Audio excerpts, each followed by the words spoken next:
Existem coisas que à primeira vista parecem extremamente complicadas e quase impossíveis, como construir um foguete para sair da Terra ou até descobrir o que existe dentro de um buraco negro.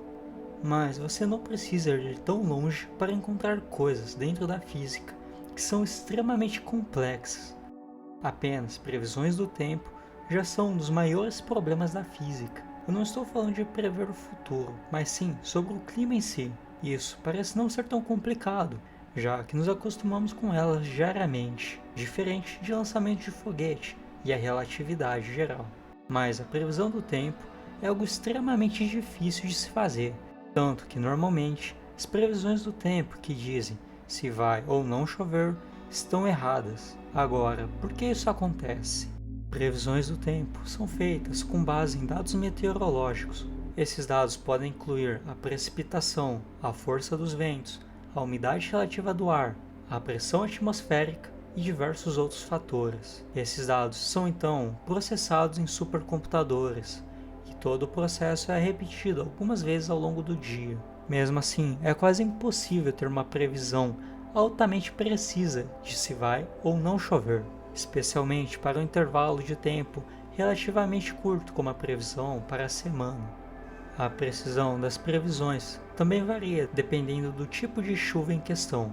Chuvas intensas e prolongadas, que resultam do encontro de grandes massas de ar quente e frio, tendem a ser mais previsíveis. Já chuvas fracas e rápidas são muito mais complicadas de serem detectadas, mas ambas as previsões ainda possuem grau elevado de dificuldade.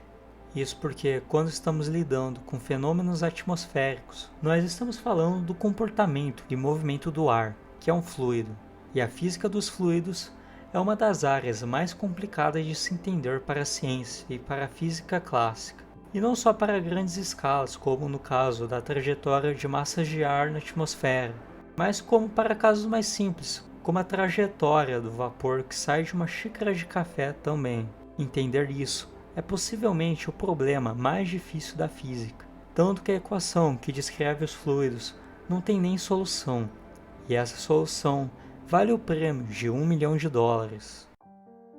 As equações de Navier-Stokes não têm solução em geral, porque são equações diferenciais parciais não lineares. Isso significa que não há uma fórmula geral que possa ser usada para encontrar uma solução para qualquer conjunto de condições. A equação de Navier-Stokes é altamente sensível às condições iniciais, criando um cenário caótico. Isso significa que pequenas mudanças nas condições iniciais podem levar a grandes mudanças na solução. Isso torna difícil prever com precisão o comportamento de fluidos em situações do mundo real, onde as condições iniciais nem sempre são conhecidas com precisão e normalmente somos obrigados a usar aproximações para encontrar algum resultado. Um dos maiores desafios na solução da equação de Navier-Stokes é a turbulência. A turbulência é um tipo de fluxo de fluido caracterizado pela desordem e imprevisibilidade. A turbulência é um fenômeno muito comum na natureza. Ocorre em tudo, desde o fluxo de ar ao redor de uma asa de avião até o fluxo de água de um rio. Entender esse fenômeno é muito importante em várias aplicações, desde a previsão do tempo à aerodinâmica de aviões e carros de Fórmula 1. E por ser caótica, a existência de turbulência na atmosfera torna prever o comportamento das massas de ar muito mais difícil.